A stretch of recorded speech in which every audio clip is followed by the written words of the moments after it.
welcome to Behind the Seams.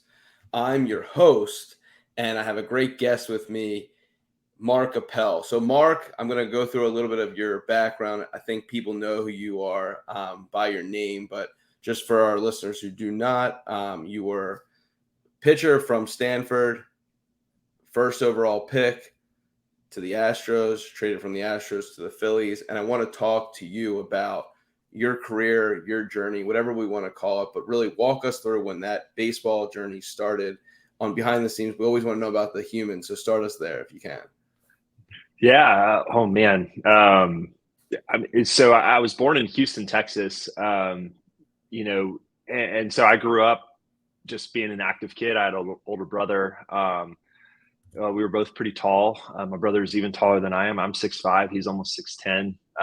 So basketball was like a big part of our upbringing. But we were just always active. We loved sports. My parents went to Texas, University of Texas. So like we were huge Longhorn college football fans. But baseball seemed to be the sport that I really just got into at a young age. Started with like T-ball and coach pitch and all the things, and just from a young age, just kind of progressed. After every season ended, wanted to play again the next year, and so it was kind of taking it one year at a time, and just making good friends and being out in the sun. And there are just so many things that I really enjoyed about playing baseball as a kid. So let's go from kid to whenever, I would say on the radar of getting drafted, because you were technically drafted 3 times, if I'm correct. That's right. I was drafted in the 15th round by the Tigers after my senior year of high school. And from when I was a kid till then, that's a lot of years. In that time we moved from Houston to California for my dad's job. I was 12 years old at the time. I just finished playing that 12-year-old little league season. We were close to going to Williamsport, but just a few games short from actually getting there. And then shortly after, later that summer, we moved, and I started the 7th grade in California. And it was just a little bit different, the travel ball culture, high school baseball culture was a little bit different. But it was really good for me. The Bay Area was a place where there was a lot of talent. There was a lot of good coaches, good pitching coaches. It was a place where, you had the San Francisco Giants, the Oakland A's. You had tons of like pro and former pro athletes in that area. And so, it's a beautiful place to live too. And so I had opportunities to really work on my game and to play baseball. You can kind of play year round if you want. Like I said, I played basketball. So, I kind of split my time between those two sports, but as high school I got deeper into high school. Even though I love playing basketball and I played all the way through my senior year, I could tell baseball was going to be my best opportunity of having a future of, going to college to play a sport. It was going to be in baseball. And so that's really, what my focus was on. Yes, I still played that basketball season, but kind of in my downtime, I was always working on baseball and especially pitching. I just really enjoyed, I guess, just getting to be a part of the game, getting to every pitch. I'm a part of it. I gotta throw the ball over the plate. And so, it was a really great high school experience. Still have a lot of good friends. It was pretty great. And I was kind of a late bloomer. So I never anticipated that. It's like, maybe going to college could be an opportunity, and that would be really such a cool thing if I was able to go to college. And then by the end of my junior year, it's like, oh, actually, it seems like not just colleges are reaching out, that D1 colleges are reaching out. And then you go into that summer, and it's like things are really heating up. And now, some of the top D1 schools in the area, like UC Berkeley and Stanford, and they're reaching out. We're starting to have conversations about coming to school. And it all happened really late and really fast. And so then I found myself, committed to go to Stanford. And that was something that, I never imagined. I mean, that was literally a dream school. You know, I remember when I was 12 years old, um, I was playing little league baseball, kind of trying to go to the Little League World Series. Well, I was baseball crazy that summer, and so we were watching the College World Series, and I think that year the finals was Stanford versus Rice. And my dad, who's you know, he came from a family that really valued academics, and that was a kind of a way out for him.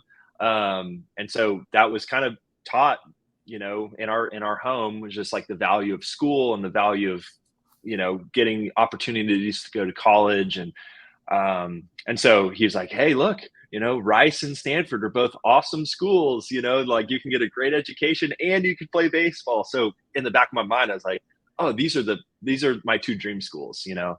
And for a long time it was Rice because I was in Houston, and then we moved to Right. California, and sure enough, Stanford's in, you know, maybe an hour 15 away from where I grew up and went to high school. And so yeah, it just happened that you know, I was, you know, given that opportunity to go, you know, study and play baseball at Stanford.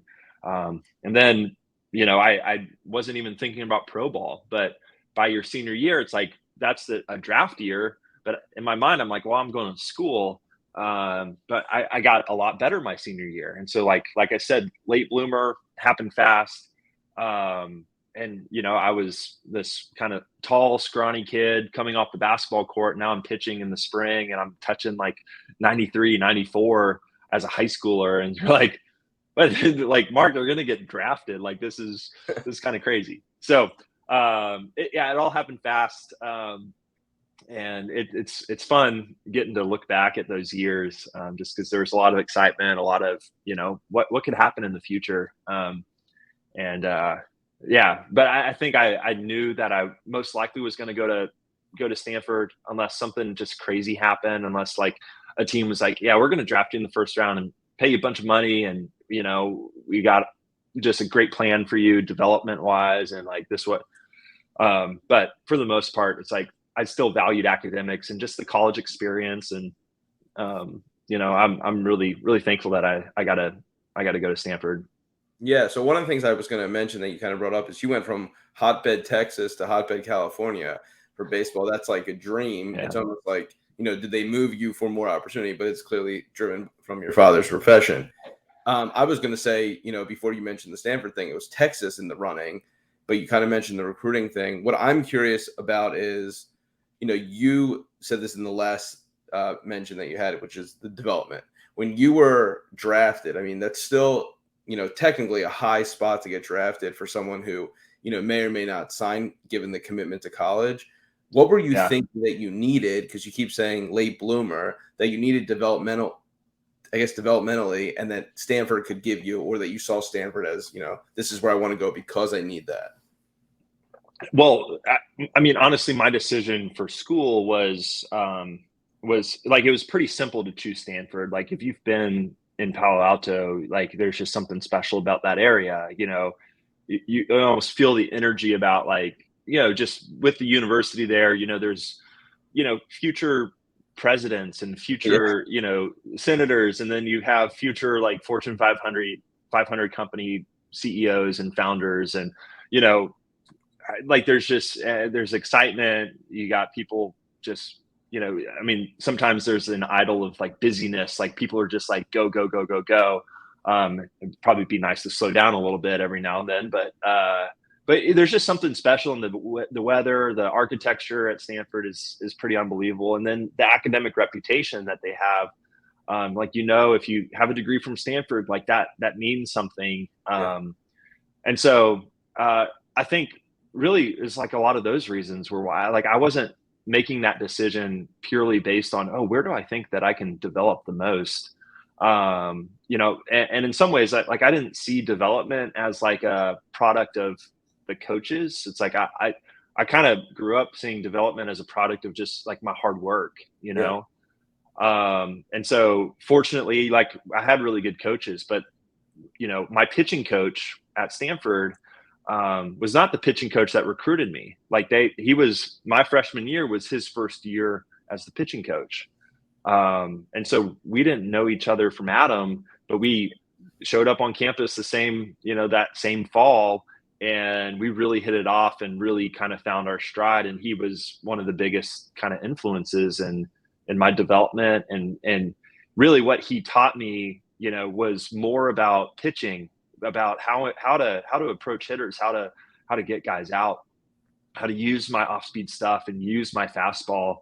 And then, a lot of it was just like, I continued to grow, continue to get stronger, through harder, so you have a little bit more margin for error when you're throwing a couple ticks harder than kind of what most guys see on a day-to-day basis. So, but yeah, I mean, I feel like I had incredible opportunity to develop at Stanford, and I was given opportunity to pitch and to try to grow and become a great college pitcher.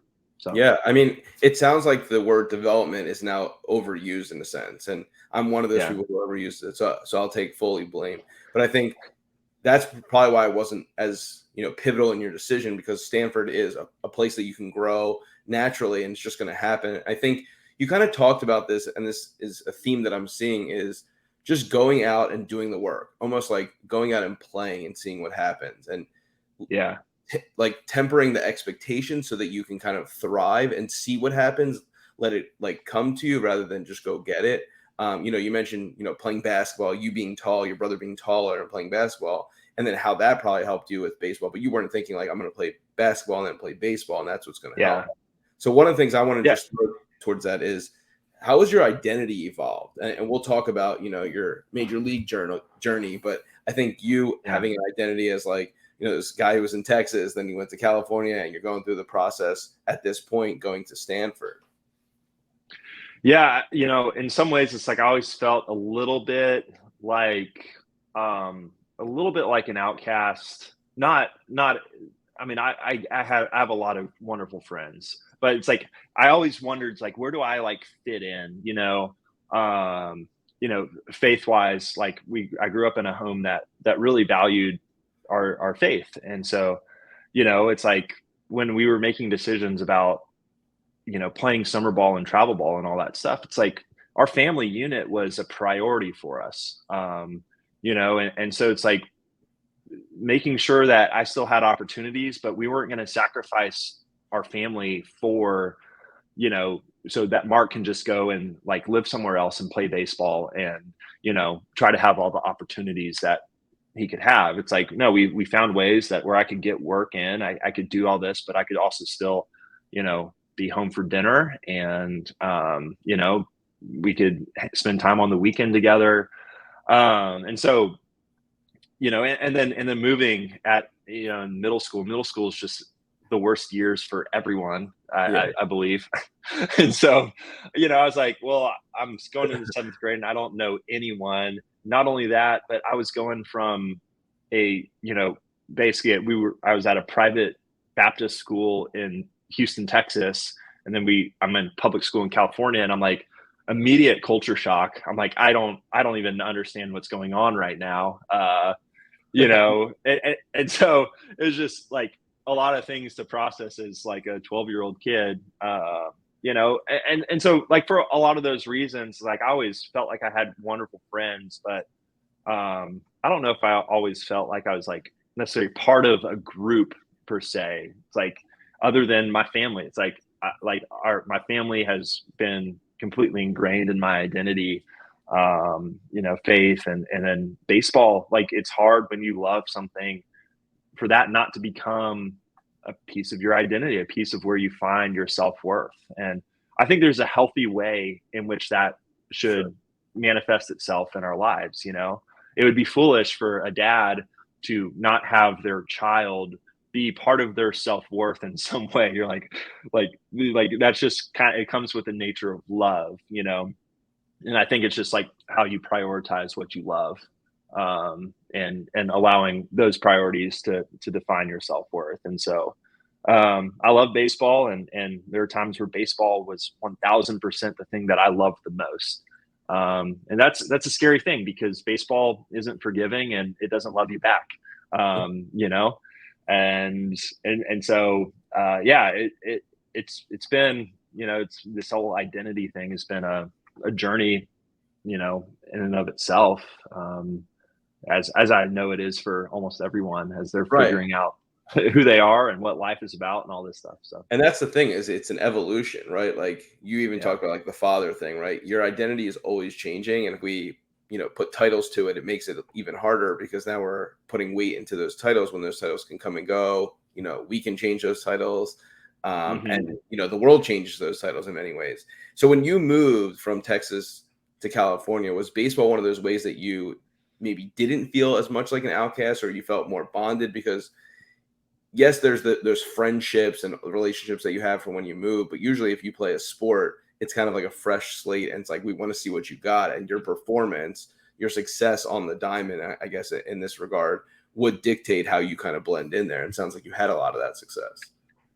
Yeah, yeah. I mean, it's funny. It's like I wouldn't say I always felt like an outcast. I just always felt like I was different. Like, oh, I'm the Texas kid who's now in California, or all that stuff. But um, baseball and sports in general are wonderful Yeah. because there's a common bond of playing the game, and especially team sports, of trying to win a game together.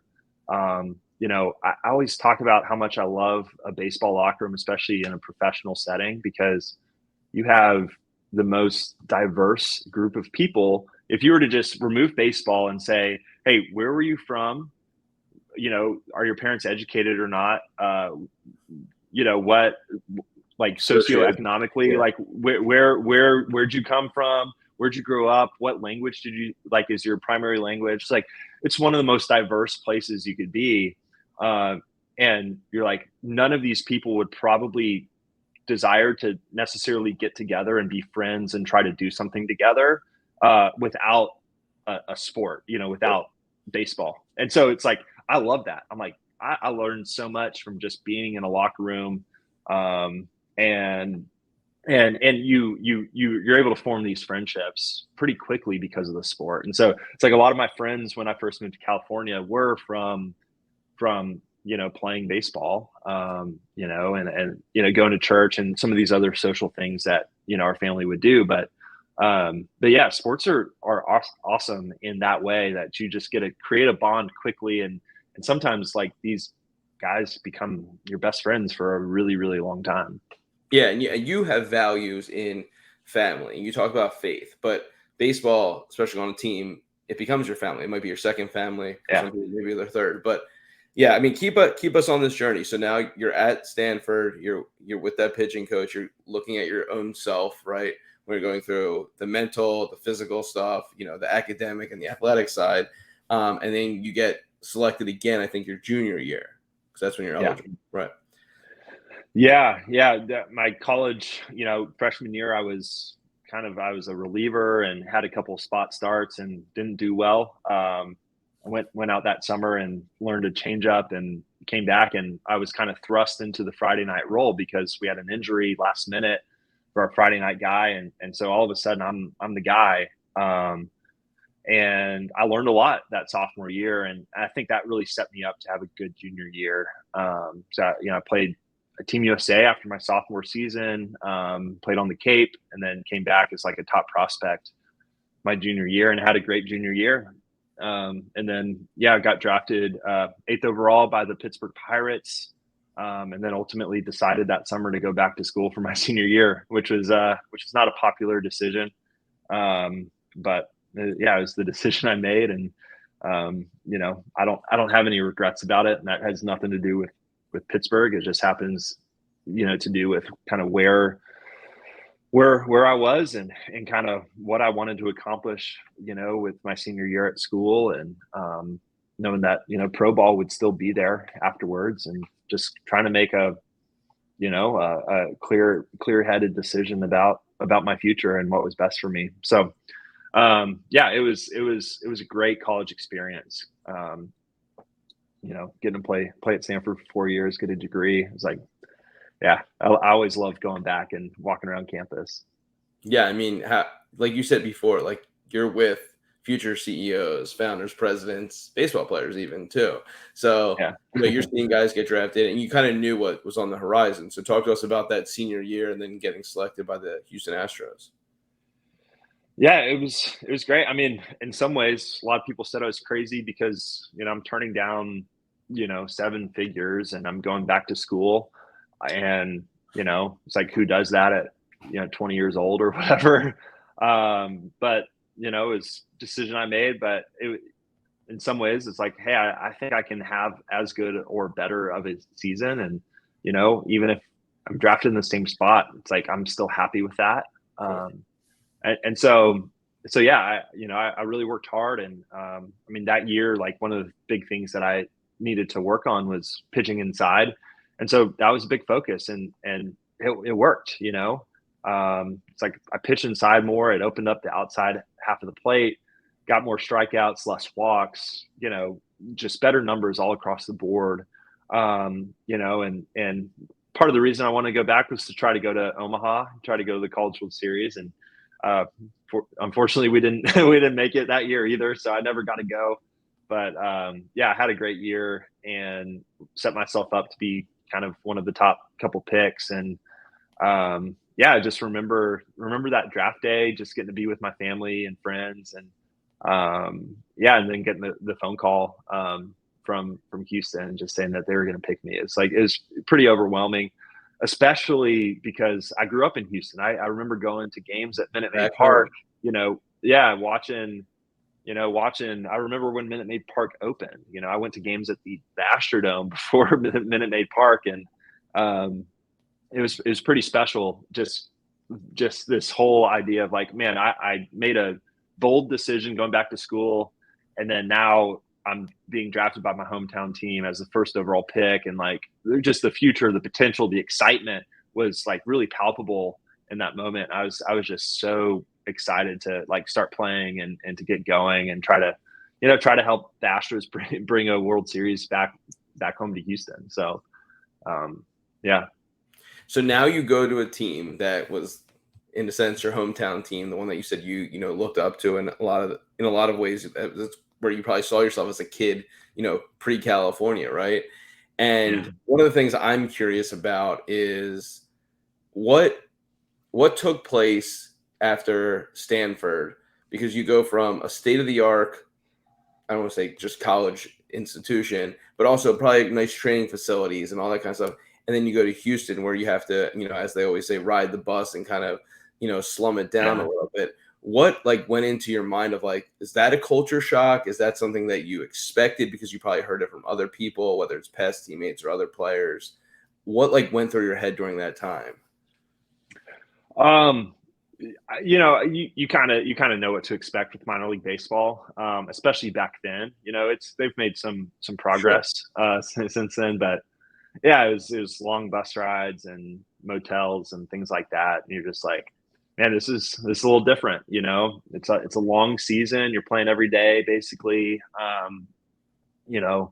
Food isn't great. Yeah, it's just a different environment, just a different game altogether.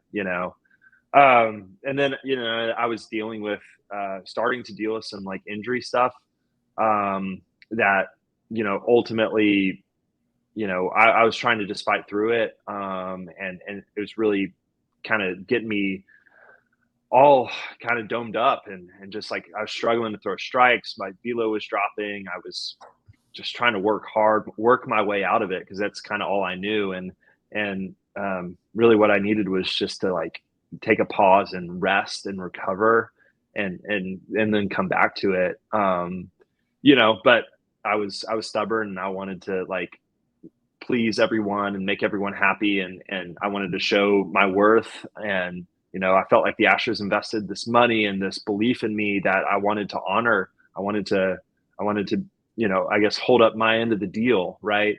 And yeah, it was really hard. It was really hard every time I went out.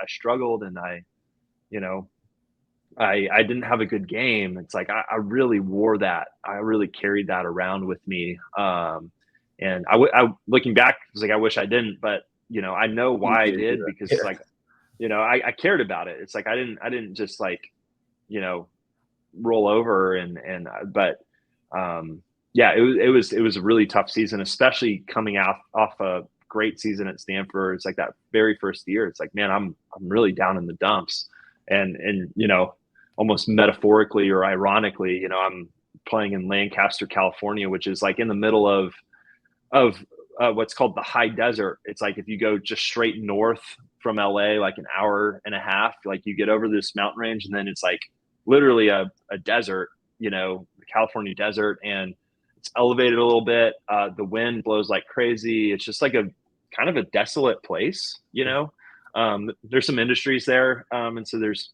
some like really fine people there. But yeah, it was like, as far as the climate and the geography of it is like, man, this feels like a pretty solid picture of where I am on the inside right now. It's like I can't see anything that's good for a while. And so yeah, it was a really, that was probably the biggest, the hardest thing that I was going through, despite all the living conditions and the bus rides and all that other stuff. Talk to us about your identity there, because you kind of gave us a precursor of your identity, right? Here, I want you to kind of factor in what you were saying is your value system, which is your family, your faith, at this time, baseball, but this might be one of those times where you're putting 100% of your values into baseball because of, where you were drafted and what you wanted to do in terms of paying back the Astros. But just talk about your values and your identity there. Yeah. They were still there, but it's hard because it's like, I love my family. Well, my family's not with me. I can't just drive across the bay and go spend time with them. Right. Like faith is a big part. It's like I was able to go to church on Sundays at Stanford. It's like we're playing Sundays. It's like it's just not. And so it's like I really had to fight for a lot of those things that came a little bit more naturally during my time at Stanford. And so it was hard, and it's easy to kind of I guess ride the lead horse. If, for example, it's like if you're just picturing a horse race, you're just like, oh, I'm just going to be on the lead horse. So it's like sometimes the lead horse is your family. It's like everything's going great, so let me just keep investing in that. Sometimes it's baseball, sometimes it's your faith, whatever it is, right? So you're like, let me just attach myself to what's going well. And I think in that time, it's like I knew that like God loved me, I knew my family loved me, but it was hard to experience those things and really feel it and believe it deep down, because it's like I wasn't present with them. And then baseball wasn't going well. So I'm like, you start to have a lot of these questions like, man, what is this all for? Like, why is all this happening? What am I supposed to do about it? How am I supposed to get out of this? Like, this isn't fun. It's not comfortable. I don't want this. But I also don't know how to change it. And I think that's when like people start feeling hopeless, and they're like, is this just my lot in life? Like, am I destined to be in this, state of misery for the rest of my life, And even though like we know logically, it's like, yeah, like there's seasons that are really hard in life and seasons that are really good, and both come, and neither of them last forever. You can also like that logically, it's like when you're in the middle of the hard seasons, like it's hard to believe that you're actually going to be able to get out of it, or at like some point it will change. And so, yeah, I was kind of in that mindset. I'm like, man, I feel hopelessness starting to set in. It's like, starting to experience depression for the first time. It was kind of a darker season of my life. But one that, now I'm like actually really thankful for, because I think I grew a lot. I learned a lot. I feel like I'm a much different person than I was before. But I also really like the person that I am, It's like, I think I'm actually like a genuinely kind person now. It's like, I care about other people. Like I think God has grown a lot of empathy in me for the struggles that other people are going through. And, I think that's generally a good thing. And, I used to think that like maybe I could impact people by showing how to do things. It's like, oh, if I can have a lot of success, then people want to have success, and therefore that's how I'm going to influence the people around me. It's like, actually my story's a little different. It's like I feel like I'm able to influence people around me by the worst parts of my life and like the hardest things that I've gone through. And I think a lot of people would probably say the same thing.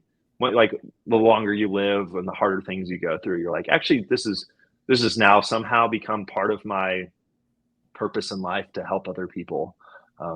Nobody Which is a cool thing for those hard things. Like, no, there's always a list of like, being the top pick, going, accelerating through the minors and making your debut. That's what the people want to sign up for. And it's way before social media when everyone wants to blame them. A few things I want to mention. So you mentioned having injuries, having this kind of feel of, this wind in a deserted area. And that's how you felt as a human. One of the things that I've realized in some research, which is, when you go through something, whether it's, a physical thing of you pitching, right, or you doing a workout, everybody always wants to practice more, push harder, do all these things that we see and hear all the time in like this hustle culture. But research has said that if you take the time and you actually reflect on what you're doing, whether it's the success of you doing it, the practice of you doing it, those kind of things, it seems like that was what could have helped ground you. And those questions that you had, what you're thinking, like, is this what I'm destined to do? Is this where I'm going? This is my path. I don't want to say that is a signal of depression, because I have no idea if it is, but that spiraling in terms of the marinating of what my thoughts are, and this is what I just did. If it was maybe coupled with religion or faith and it was more of a reflective practice, it could have helped you. But it's one of those things we look back and we say, if I could have, I would have done this. But the thing I'm hearing is, it seems like all of this stuff helped you to get to where you are today. And just kind of moving forward with that, when you're looking at change, when you're hoping for change, when you want to see change, is that something that helped when you were with the Astros and then, traded to the Phillies? How, kind of walk us through that whole process. Because it's not like you're saying, I want to change, please trade me. You're not a diva receiver in the NFL, but I'm just curious in terms of what you wanted at that time and where you were going. I think I wanted to just like, as you're saying that, the gut answer that I have is like, I just wanted to feel like myself again, and when I look at that, I'm like, I think that's an interesting answer, just because it's like, how do I even define like what is like my normal self? Like, like I want to feel like myself again. Well, like, why aren't you feeling like yourself? What's different? What do you feel like when you feel like yourself?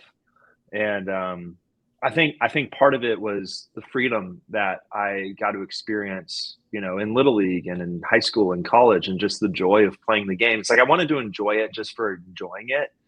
And I was talking to a college kid a couple days ago, actually, and I was just telling him, I was like, this is like the story arc for every single baseball player. And it's like you fall in love with the game because you love being outside, you love being with friends, you just love playing, you love the competition, you don't even care about the results. But all of a sudden, it's like, for those that play longer and longer and longer, it's like the reason you're playing longer and longer is because you're actually pretty good and you get more opportunities, and it's fun to do good because we love comparing ourselves to others. And then all of a sudden, it's like we've now taken this pure joy of just playing the game, and we've somehow like intermingled it with the success of playing the game. And so at some point, when you get injured, when you start struggling, when that success leaves, it's like the joy leaves as well. And there's a lot of guys that they've gotten to a point where it's like they have success, but they don't even have joy anymore too, And so it's a really interesting phenomenon. And I think the way out is to figure out how to enjoy it for the sake of enjoying it again. And I think that's what I wanted, really. I think that's what I wanted to get back to. And the big obstacle in the way for that was urgency. It's like we have this idea of like what our lives should look like at a certain age, et cetera. Yes. I want to be married and have kids by this age. I want to be making this much money. I want to, for baseball players, I want to be at this level, or I want to be in the big leagues, and, age, especially in baseball, is a big deal because it affects, your service time. It affects your free agent years. It affects basically how much money you're able to make. There's a lot of incentives to be the young guy who's, shows a lot of potential.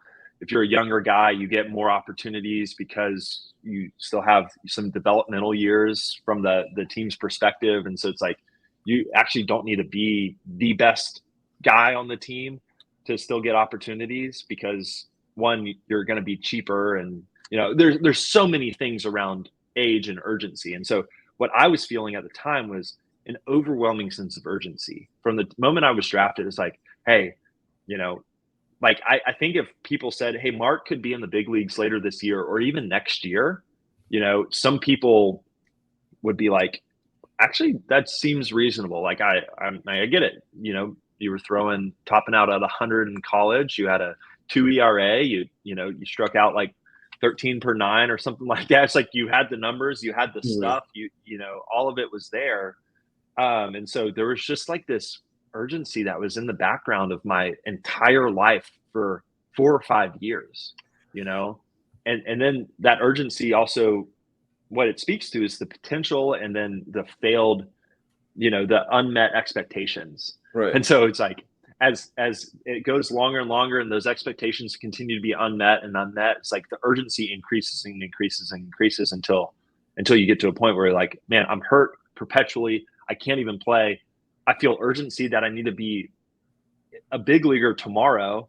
And like, this is just not a sustainable way to live. And the joy is gone. And that, oh, the joy was gone a long time ago, and so it was just a really, I think really what I wanted was to figure out a way to get out from the sense of urgency and to figure out how to just enjoy the game, and just to be one of the guys, just to be a guy on the team who just loves playing baseball, and just that no one cares about my performance. No one cares about, how good I am, because that's how I felt in college. It's like, I mean, yes, I get it. People cared about my performance because it was good, but it's like, no one would have been upset if it wasn't good. No one would have had opinions because I hadn't done anything, And so it's like, once you show that you can be really good and you have this potential, then everyone expects that from you.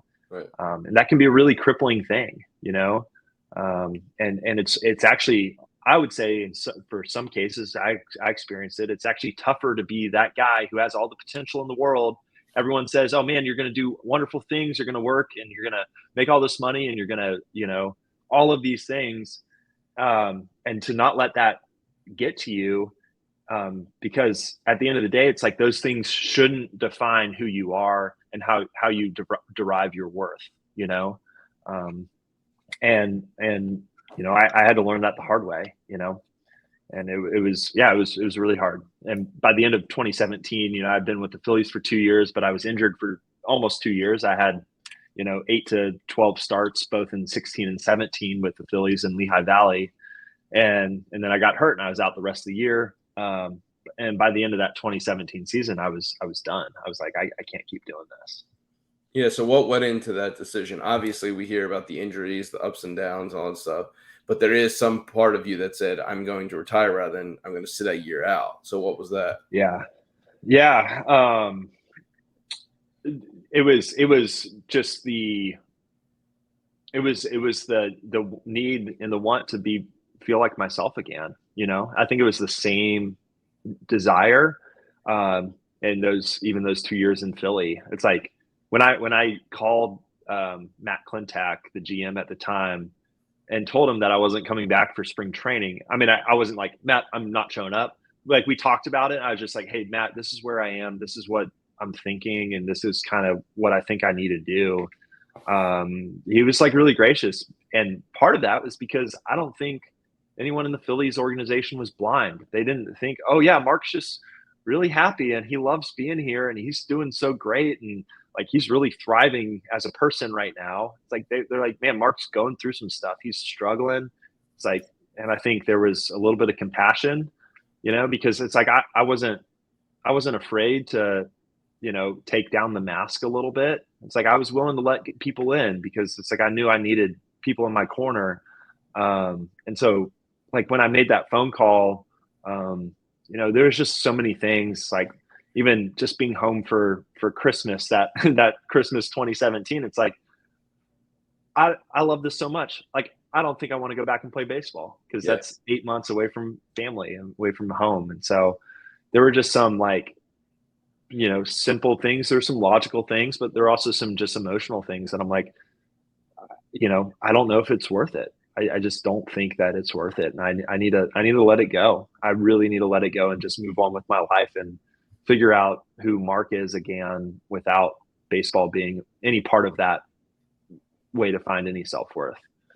So talk to me about this. Talk to me about what happened right after that. If I'm correct, I think you went to Nashville for a little bit and worked with someone in terms of you either, finding kind of yourself, who you wanted to be, and just kind of more of like a holistic cleanse of let me get back to who Mark is.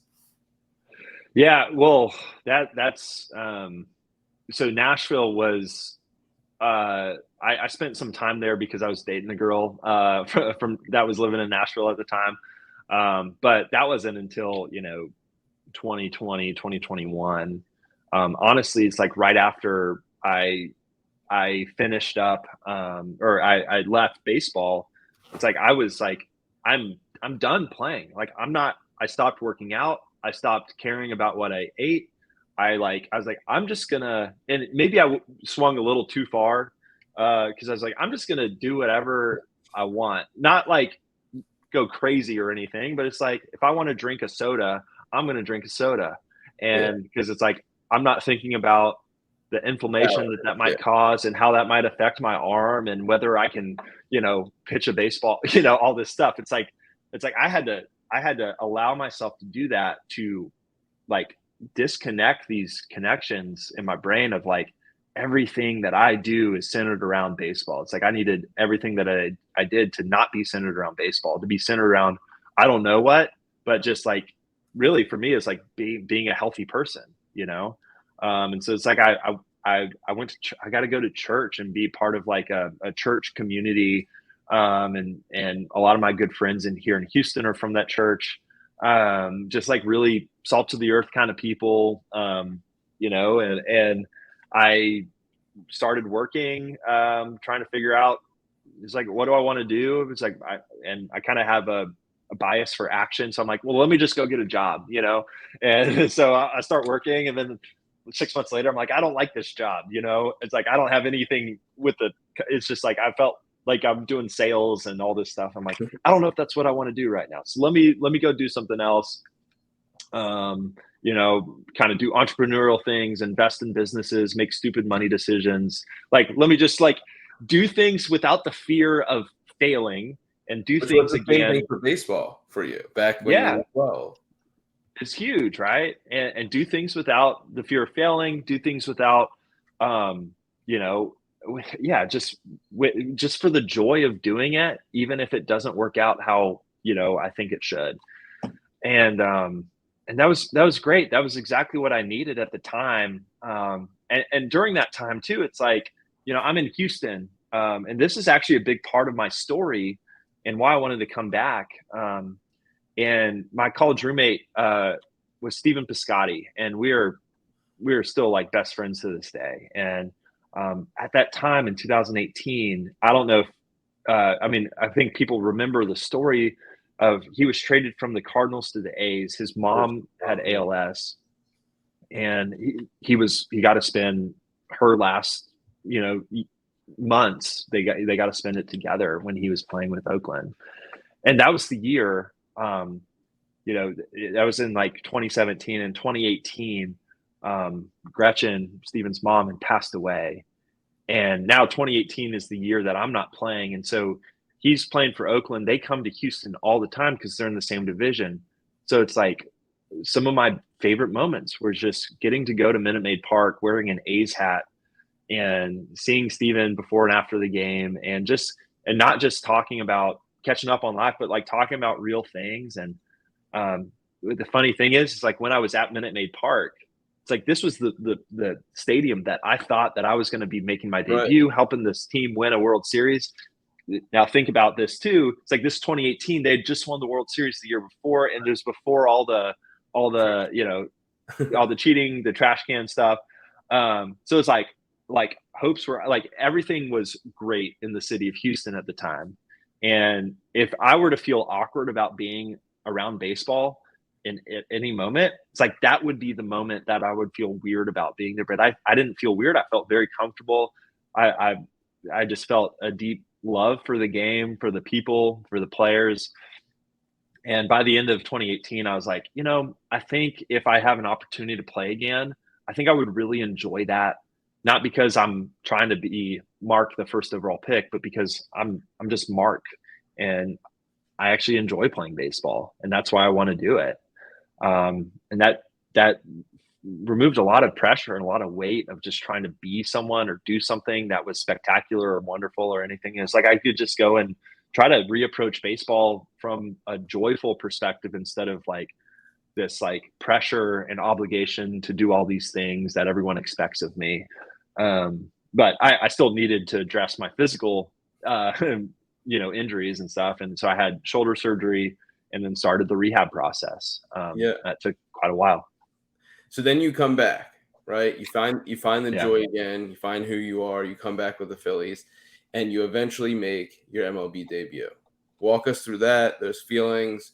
You finally got it. I know a lot of this, like you said, sounds like it's a story, but it sounds like it could be a Disney movie, and I'm sure you talk about that at some point. Yeah, it's crazy looking back at, just because in 2021 it was my first year back, and really my goal was like, hey, make it through the season healthy, and I knew I still had 2 years left on my minor league deal, and so from the Phillies perspective, it's like I imagine that they were just giving me some time, and they're like, hey, this is first year back. He hasn't played in over 3.5 years. Like, but 2022, that's like, you got to fish or cut bait. And that was the year. And so 2021, I had like a 6 ERA. It's like, no one's happy about a 6 ERA over the course of the season. But I was, because I was healthy. I didn't go on the injured list. I got to pitch again. I got to be in a locker room again. Like each of those moments, like I remember being in Reading and being in the locker and putting on my jersey and stepping out on the mound for the first time. I'm like, this is so cool. Like I never thought that this could happen, and then they send me back to Lehigh Valley later that summer. And I'm like, this is so great. Like, I felt so at home and so just happy to be there. And then that off season of 2022 or 2021, I'm still like kind of figuring out. It's like, man, as much as I enjoyed this year, it's like I also am like, it's still hard. I'm still away from my family. There's still so many things that are like difficult about just being a professional baseball player. And I knew I wanted to give myself 2 full years in this comeback, but I'm like, I don't know. It's like, as much fun as I had, it was also emotional and a little bit overwhelming at times. And honestly, I didn't play well. Like I didn't have anything I didn't show anything that was like, oh man, Mark could really help the team out next year. But I wanted to come back that spring in 22 and just have fun. I just wanted to get back to the roots of it. It's like I was moved to the bullpen that year, and I was like, you know what? This is probably going to be my last year playing baseball. And if it is, like, I just want to enjoy every single day. And that was my mindset. And that was basically as simple as it got. And I knew that it's like chances are I'm probably going to have a mediocre year and then retire quietly at the end of the season. That's not what happened. Like I came out in April and just kind of started pitching really well. And then May was like pitching better, and we were working on things, and I was executing my pitches. And then June, I was like, I basically went the whole month without giving up a run. And by the end of June, it's like Mark, you're going to the big leagues for the first time. Like this, I was overwhelmed. Like I was not expecting it. And I was at a point in my career. It's like, I don't even need it. Like this, just being back has been such a joy. Yeah. It's a cherry on top. It really is. It really is. And then everything that the Phillies did last year too, so special. Like I got a National League championship ring. Like it's crazy. So I feel really, really, really blessed. Plus, let's be real. Your statistics are pretty good, right? 1.74 ERA, 5 strikeouts. You didn't win or lose, so you're pretty good. I'm pretty sure you got a save, right? At one point, No, not in the big leagues. Okay. Yeah, yeah. I was the guy that's like, hey, 8-1 ball game. All right, Mark, you throw a couple innings, try to get No, us but out. they Just needed finish that the game. back. You saved on. Yeah, yeah, sure. I, Yeah, I, I well, remember when that was happening. yeah, that was like it was cool to have the awareness of like, hey, I know what my role is, and I'm excited to do my role and want to do it really well. You're And here. it's like my role is to be like the scrub guy. It's like I'm the janitor of the bullpen. Let me just like clean up, like save arms, keep Sir Anthony healthy, and make sure that like he's pitching in the high leverage situations. Yeah. It's like, yeah, Yeah. I loved it. All right. So I'm gonna fire a few questions. I would say Yeah, they should be quick answers, but they don't have to. What are you doing now? yeah, Like, talk to us about what you're doing now, and then I'll throw some two other ones, and we'll do an advice one at the end. yeah. Right now, I'm just doing physical therapy on my elbow. I had surgery a few months ago. It's been going a little bit slower than I would have liked. And then I'm also trying to just think about what my future looks like. I've had a really blessed career. I don't think you would say that if you looked at the stat sheets, over the I would over take over your the course of it. career. But yeah, I feel really lucky, especially with everything that happened last year. And then I'm spending a lot of time with my family, with friends.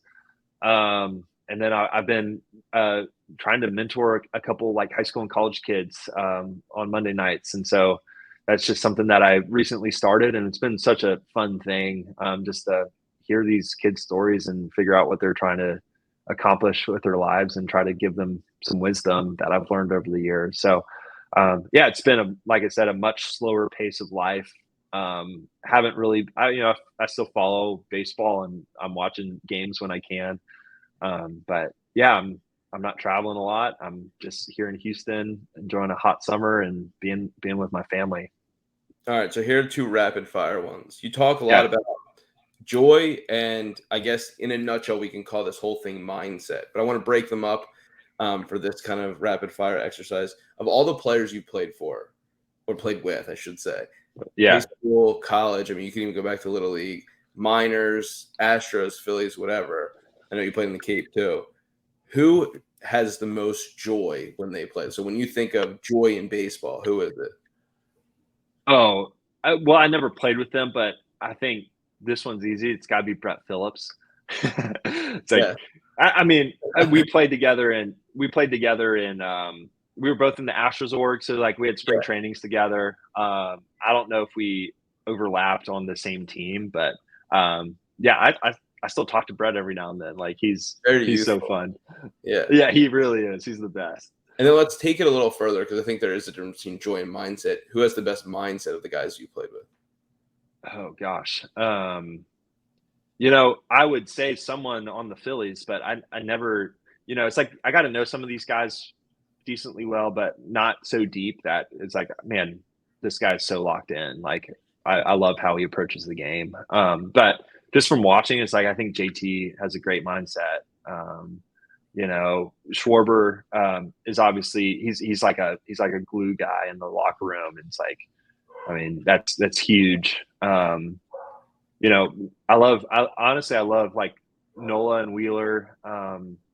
They just have a very like simple approach to the game, and they just kind of keep it simple. They don't try to overcomplicate things.